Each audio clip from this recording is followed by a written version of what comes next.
안녕하세요. 긍정아입니다. 제가 지난번 영상에서 그 설날을 맞이해서 새해 결심하는 거에 대해서 한번 이야기를 했었잖아요. 그러다 보니까 지난주에는 이왕이면 한 해를 보내는 것도 좀 제대로 해서 보내야 되겠다 이런 생각이 막 드는 거예요. 완전 뒷북이죠. 뒷북인데요. 괜찮습니다. 제 삶 자체가 뒷북이기 때문에 저는 제 속도에 맞춰서 뒷북을 치면서 그렇게 살아가려고 하고 있어요. 그리고 또 이렇게 뒷북을 치다 보니까 제가 웰빙에 대해서 또 훨씬 더 많은 것을 알게 되어서 오늘은 웰빙에 관해서 또 소개를 드리려고 하고 있고요. 일단은 제가 지난해를 돌아보기로 했으니까 2020년 당연히 저한테도 굉장히 큰 변화가 왔었던 그런 한 해인데요. 작년에 코로나가 이렇게 본격적으로 시작이 되면서 저는 거의 모든 사회 관계를 좀 스탑을 하고 집에서 굉장히 많은 시간을 보내게 됐어요. 그러면서 어떻게 하면 앞으로 좀 더 잘 살 수 있을까? 인생 이막을 어떻게 하면 더 행복하고 만족스럽게 살 수 있을까? 이런 생각을 좀 더 많이 하게 됐어요. 답답하니까. 답답함이 그 전에도 물론 있었는데 이 답답함을 이렇게 자세히 들여다보면서 거기에 대해서 액션을 취한 거 이거는 아마 코로나 덕분이라고 이야기해도 될 것 같아요. 그래서 이것저것 찾아보다가 긍정심리학이라는 것도 처음 접하게 되고 또 제가 6개월째 지금 긍정에 대한 유튜브를 하고 있잖아요. 그렇게 생각해보면 작년이 또 제 인생에서는 또 다른 하나의 획을 그은 그런 시간으로 기억될 것 같기도 해요. 얼마 전에 친한 친구 만났는데 친구가 물어보더라고요. 너 그래서 아직도 이렇게 긍정에 대해서 할 말이 많아?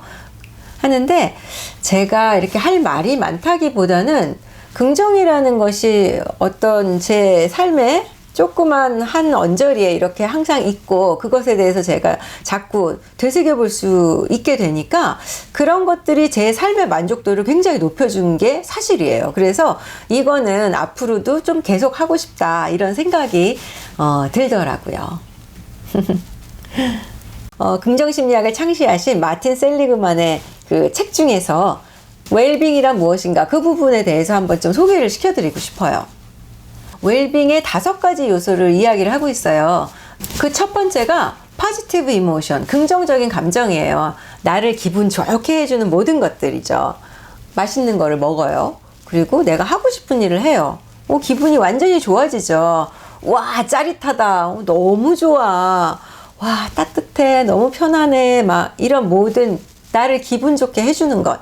이것이 바로 웰빙의 첫 번째 조건이라는 거죠.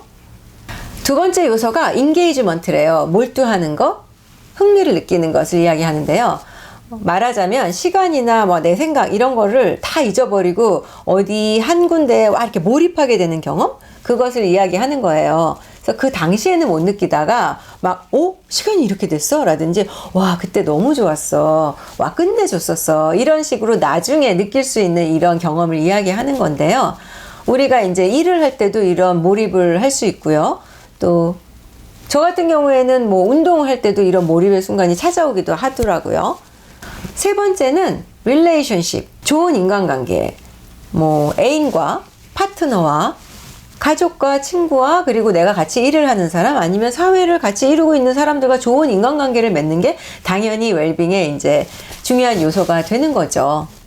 제가 이 섹션에서 되게 재밌는 걸 읽었어요. 인간의 뇌가 이렇게 되게 쬐끄맣다가 점점 커졌잖아요. 이 이유에 대해서 이전에는 인간이 도구를 만들고 무기 같은 거를 만들면서 이제 점점점 뇌가 발달해서 뇌가 커졌다 이렇게 이야기를 했는데요. 이거에 대해서 좀 대안적인 어떤 설명을 어떤 심리학자가 하셨는데 그분 말씀은 이런 거예요. 인간이 사회적인 문제를 해결하기 위해서 뇌가 점점 발달해서 커졌다. 예를 들면 민전이는 재밌어하고 병옥이는 기분이 나쁘지 않으면서 지호를 설득할 수 있는 말을 어떤 식으로 해야 되는가 이런 거는 정말 엄청나게 복잡한 문제라는 거죠. 그래서 사람이 이런 사회적인 문제를 해결해 가면서 뇌가 발달했다는 그런 말씀을 하시더라고요. 어쨌든 좋은 인간관계라는 건 우리가 살아가는데 너무 에센스이기 때문에 이것 또한 웰빙의 하나의 요소로 이야기를 하고 있는 거죠. 네 번째가 미닝, 삶의 의미죠.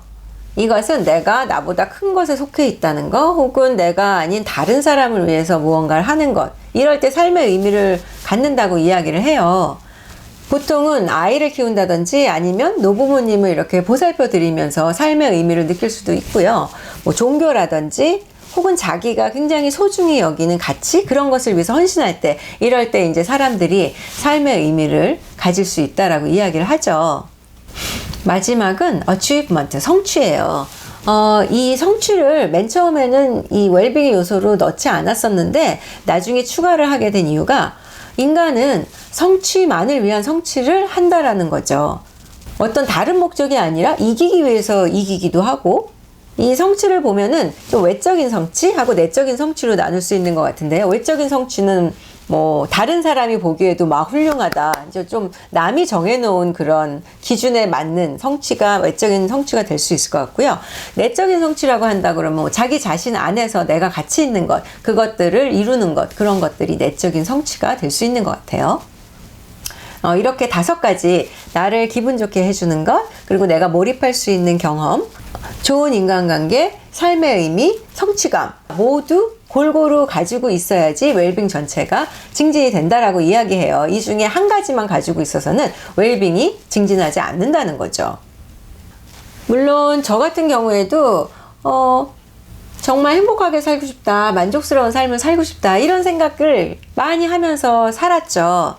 그런데 되돌아보면 20대, 30대, 그리고 40대까지도 웰빙의 요소 중에서 나를 기분 좋게 하는 거, 이 부분에 굉장히 치중을 해서 살아왔던 것 같아요. 그러니까 나를 기분 좋게 하는 것을 하고, 또 그걸 하기 위해서는 돈이 필요하니까 경제활동을 하고, 또 새로운 것을 이제 배워가면서 그렇게 활기를 찾으면서 제 시간과 에너지의 대부분을 썼었고요. 그리고 성취감에 대해서는 사실 외적인 성취를 하기 위해서는 정말 엄청난 양의 시간과 노력을 쏟아야 되잖아요. 저는 외적인 성취보다는 저 안에 작은 목표를 세우고 그런 것들을 이뤄가면서 이렇게 내적인 성취를 느끼면서 살아왔다라고 이야기를 할 수가 있는데요. 삶의 의미, 이 부분에 대해서는 항상 좀 뭔가 목마름이 있지 않았나, 그런 생각이 들어요. 예전에는 사랑, 자유, 이 2가지 가치가 굉장히 중요하다고 제가 생각을 하면서 이것을 삶의 의미라고 생각하면서 산 적이 있어요. 지금 돌아보면은 이 둘 다 저 자신만을 위한 그런 사랑과 자유였어요. 그래서 이제는 나보다 좀 더 큰 것, 그리고 내가 아닌 다른 사람을 위해서 어떤 일을 하면서 삶의 의미를 찾아보고 싶다, 그런 욕구가 이렇게 생겨나기 시작을 하네요.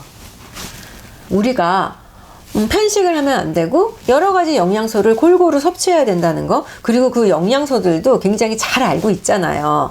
운동도 마찬가지죠. 한 가지 운동만 한다고 해서 전체적으로 몸이 튼튼해지는 게 아니잖아요. 웰빙도 마찬가지라는 거예요.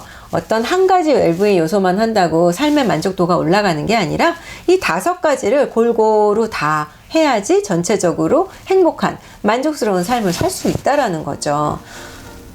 그래서 한번 이렇게 돌아보면서 내가 웰빙에 편식을 하고 있지는 않은지, 나한테 조금 부족한 부분은 어떻게 내 일상생활에서 좀 채워갈 수 있을지, 그런 걸 한번 보면은 좋을 것 같다라는 생각이 들고요. 그리고 뭐니 해도 인생은 재미지게, 재미나게 사는 거죠. 여러분들 활기차고 재미있게, 그리고 정말 만족스러운 삶 사시기를 기원할게요.